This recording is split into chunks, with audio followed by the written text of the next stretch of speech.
এই মুহূর্তে কিন্তু খুলনার যে জেলা প্রশাসকের কার্যালয় রয়েছে এখানে গণভোটের এবং একই সাথে যে প্রার্থী যারা রয়েছেন বিভিন্ন প্রতীকে যারা প্রতিদ্বন্দ্বিতা করছেন তাদের যেই ফলাফল সেটি ঘোষণা করা হচ্ছে।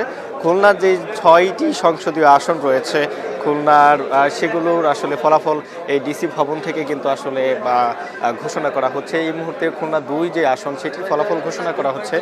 খুলনা 2 আসনে মোট 158টি কিন্তু কেন্দ্র রয়েছে, যার মধ্যে আমরা এই লাইভ শুরুর আগ পর্যন্ত আমরা পেয়েছি যে 12টি কেন্দ্রের ফলাফল, যেখানে ধানের শীষ প্রতীকে যিনি লড়ছেন নজরুল ইসলাম মঞ্জু, তিনি পেয়েছেন 5060।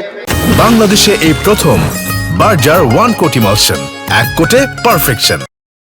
এবং দাঁড়িপাল্লা প্রতীকে যিনি আসলে লড়ছেন তার 3978টি ভোট কিন্তু তিনি পেয়েছেন।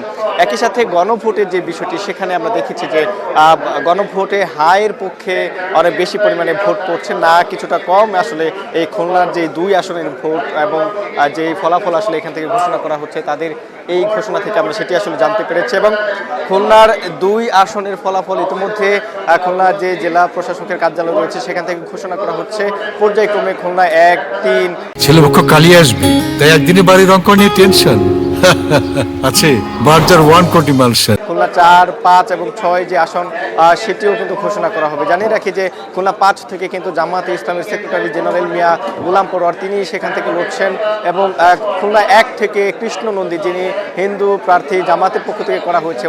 মোটামুটি আলোচিত একটি জেলা হিসেবে এই খুলনার 6টি আসনে কিন্তু ব্যাপক আলোচনা এবং ঝুঁকিপূর্ণ আসন নিয়েও কিন্তু আলোচনা কিন্তু চলছিল। তো এই ছিল খুলনা ডিসি ভবন থেকে যে ফলাফল ঘোষণা, এই সেখান থেকে আমার কাছে।